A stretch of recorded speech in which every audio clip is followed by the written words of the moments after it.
E aí galera, tudo bom? Estamos aqui de volta ao curso, falar um pouquinho sobre como se estreita o diagnóstico diferencial. Já abordamos em aulas anteriores a parte de raciocínio dedutivo, de como a gente faz uma boa entrevista, abordamos que é fundamental termos uma cronologia, depois direcionar uma anamnese e um exame físico, para então construirmos a lista de problemas. E é aqui que a gente entra, pegar os principais sinais e sintomas e como a gente vai abordá-los, qual sinal e sintoma nós vamos escolher. Trarei aqui 4 básicos: anasarca, febre prolongada, isquemia e fraqueza muscular. E hoje vamos destrinchar um pouquinho sobre a anasarca, tá ok? Vamos lá. Bem, esta aula de anasarca será a primeira aula, a primeira parte, serão 3 partes, vocês entenderão posteriormente como vai se dar. Trago já de cara um caso ilustrativo para vocês, já vou passar aqui para vocês irem vendo a alternativa. Não vou ler agora o caso, sugiro que vocês pausem o vídeo, releiam o caso com tranquilidade, com calma, respondam o que vocês acham que deve responder, sem comprometimento nenhum, e aí vocês vão posteriormente ver a discussão do caso que eu farei com vocês, beleza? Considerando que vocês pausaram lá e vocês agora estão vendo aqui agora a discussão acerca desse caso, vamos dar início ao paciente com anasarca. Perceberam que o caso que eu trouxe para vocês era um paciente que estava com queixa de edema, de inchaço. Pois bem, abordando a anasarca é muito simples a gente tentar fazer uma coisa didática, tá certo? Obviamente na prática às vezes é complexo, mas percebam que eu vou tentar sistematizar a abordagem para simplificar a vocês. Paciente anasarcado, olha só, anasarca, edema generalizado. Estou trazendo aqui para vocês, isso pode considerar como sinônimo, edema de membro inferior, uma ascite, não necessariamente tem que ter edema de face, edema de braço, edema de corpo todo, não. Anasarca, simplesmente um edema generalizado, tá ok? Feito isso, entrei na enfermaria, abordei um paciente que tem como queixa anasarca, como é que eu penso? Olha, esse edema é duro ou um edema mole? Sem trocadilho, viu pessoal? Então, é um edema duro, como é que você vai saber? Palpando o paciente. Palpa, faz parte do exame físico. Palpei o paciente, tem um edema duro, um edema sem cacifo, um edema não depressível, um edema que é muito óbvio que vocês já viram em pacientes com linfedema. É o meu objetivo falar de linfedema? Claro que não. Está citado aqui por ser uma causa de edema duro. Mas linfedema, gente, não faz edema generalizado. Normalmente é loco-regional, secundário a uma linfangite, a uma radioterapia, uma linfadenectomia, ou outras causas que não é o meu objetivo. Então, esqueçam linfedema. Quando eu palpei o paciente e descobri um edema duro, fica claro entender que deve ter alguma coisa infiltrando a pele desse paciente. E a gente vai discutir isso posteriormente. O que será que infiltra a pele do paciente? Tá ok? No entanto, esse sim, certamente vocês já viram, já presenciaram nas aulas de propedêutica ou de clínica médica, o edema mole, aquele cacifuzão, depressível, que todo mundo já viu. Este caso, a gente vai pensar, claro, o que está acontecendo? Está havendo aumento da pressão hidrostática dentro do vaso e, consequentemente, uma transudação, e isso aí denota um problema no coração?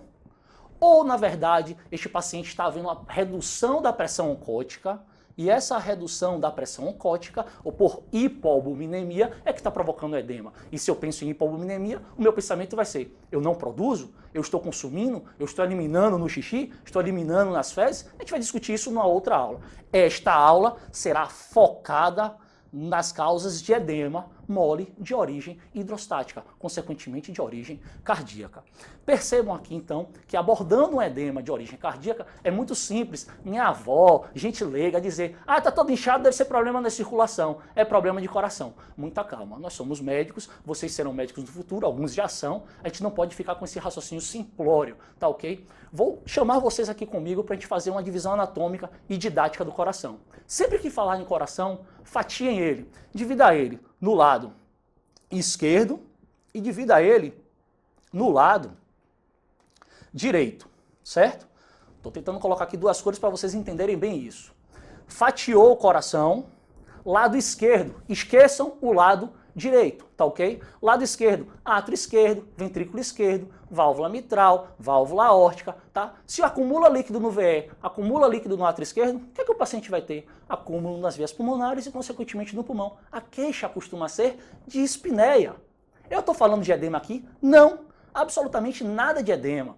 Quando eu falo do lado direito, a conversa muda. Lado direito, e aí eu faço questão de escrever átrio direito, VD, ventrículo direito, válvula tricúspide, pulmonar, e ainda assim chama atenção para isso que eu estou riscando aqui, como seria a representação, talvez grosseira, de um pericárdio. Então, falei do lado direito, qual é a consequência? Aumento do volume do VD, aumento no volume no átrio direito, nas vias cavas superior e inferior, consequentemente transuda. O paciente tem derrame pleural, o paciente tem ascite, o paciente tem edema de membro inferior. Tudo isso é comum às outras anasarcas. Mas o que é que isso também vai acontecer quando você tem problema do lado direito do coração? Esta dica é fundamental. São as estases de jugulares. A estase de jugular ela é fundamental. Ela é uma dica importantíssima quando presente.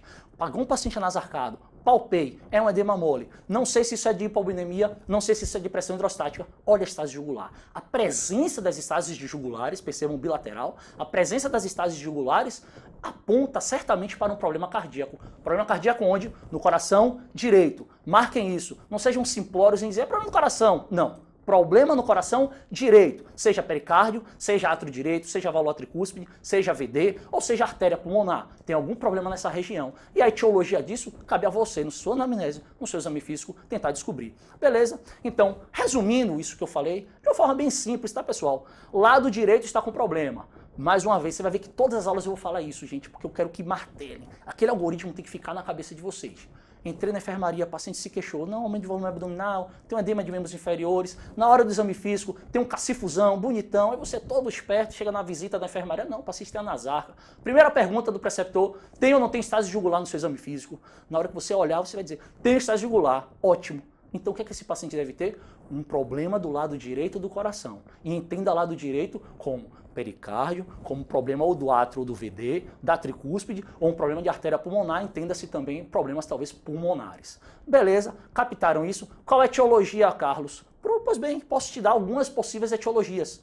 É a insuficiência cardíaca do lado esquerdo que está gerando? Mais comum no mundo, hein? Mas não é a única. É a mais comum, mas é a que todo mundo sabe. É a que não te diferencia dos demais. Mas você tem que se diferenciar. A mais comum causa de insuficiência cardíaca direita é a insuficiência cardíaca esquerda, tá ok? No entanto, qual a pista no exame físico que eu vou ter? A própria história do paciente. Às vezes o paciente tem um desvio de ictus, o ictus todo desviado para o sexto espaço intercostal, para a linha axilar anterior, tem um sopro importante no foco mitral, sugerindo talvez um distúrbio valvar. Então, este é o exame físico do paciente. E quando o paciente tem uma pericardiopatia, às vezes você tem um pulso paradoxal, sinal de Kussmaul, você tem um atrito pericárdio na palpação, tem uma história talvez de um processo viral recente, você tem um histórico talvez de um paciente imunossupresso, suspeitado de pericardite constrictiva.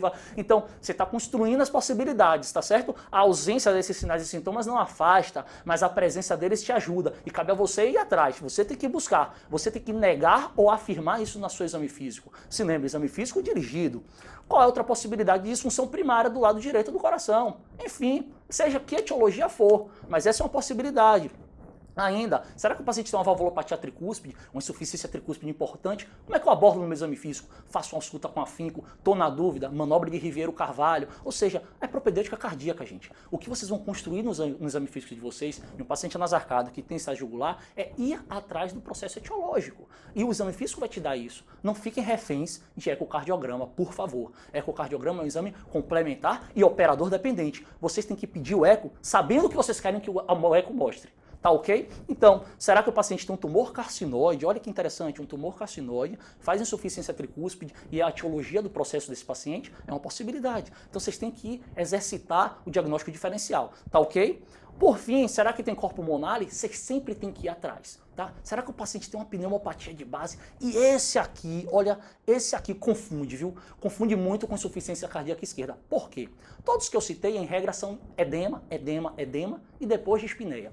Mas o corpo pulmonar, quando o paciente tem uma pneumopatia de base, preste atenção, ou ele é depiocítico, ou ele tem uma doença intersticial de pulmão, esse paciente costuma ter dispneia na história. E te confunde muito com insuficiência cardíaca esquerda.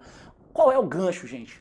Vai lá, ausculta o paciente, hiperfonese segunda bulha, desdobramento de B2, ictus de VD palpável, um ictus que todo mundo esquece de palpar, vai lá, palpa o ictus de VD, tenta identificar esses sinais, tá ok? No seu exame físico isso já vai te ajudar. Ausculta o pulmão com carinho, tenta ouvir crépitos teleinspiratórios bibasais, você tem que ir atrás disso, não pense que o paciente vai te dar isso de graça, tá? Você tem que ir em busca desses dados, para você então construir o histórico de que deve ser um corpo pulmonar, tem hipertensão pulmonar, e enfim, aí daria um etiologias possíveis. Beleza, gente? Entenderam? Edema, estase jugular, deve estar no coração direito. Qual a causa do coração direito? Não sei. Uma dessas aqui deve estar incluída. Cabe a você ir atrás. Beleza? Vamos voltar agora para o caso clínico.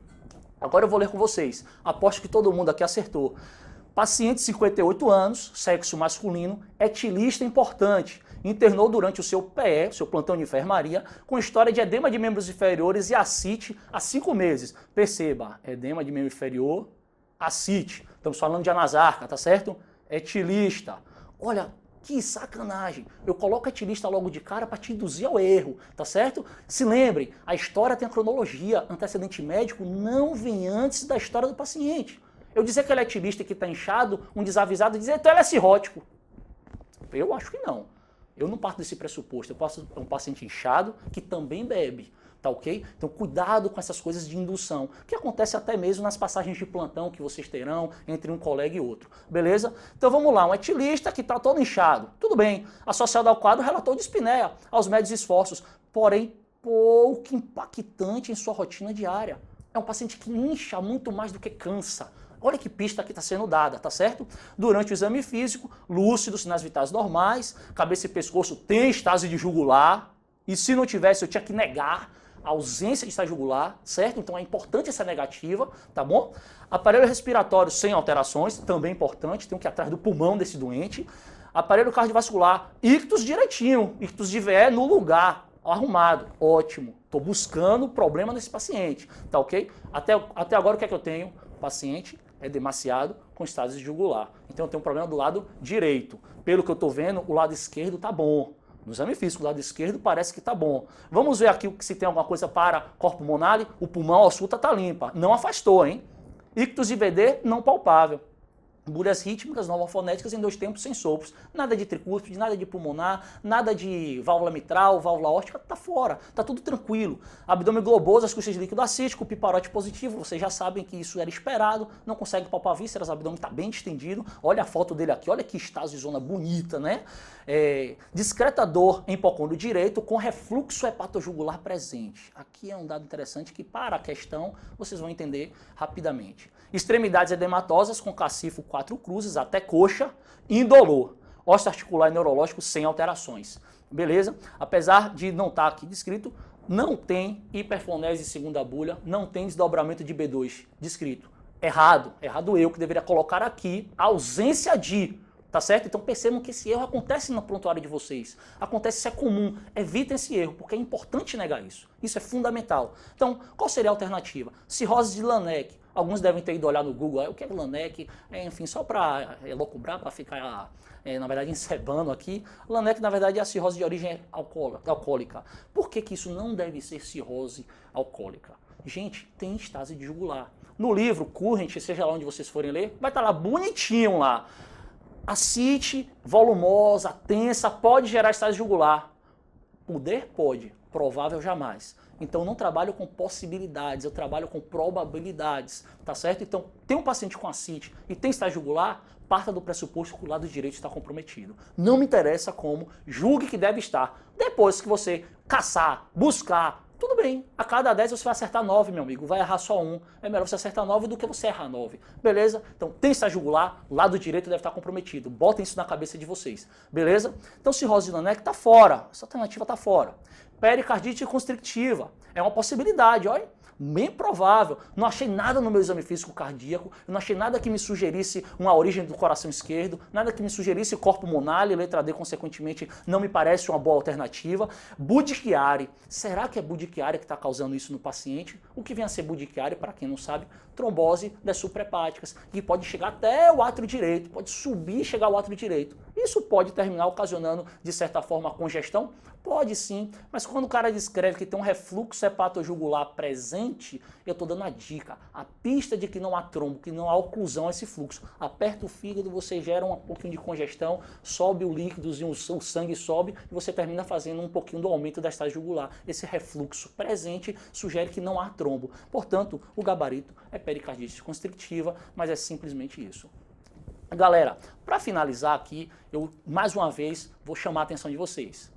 Edema, estase de jugular, primeiro ponto. Tem a presente estase jugular, deve ser o lado direito comprometido. Marquem isso. O resto, gente, esqueceu? Não tem problema. Com o tempo vocês vão pegando, vendo pacientes, examinando. Mas tem estase jugular, vão atrás das causas de distúrbio do lado direito. Tá ok? Um abraço, a gente vai se encontrar posteriormente estudando a nasarca e as hipoalbuminemias. Um abraço.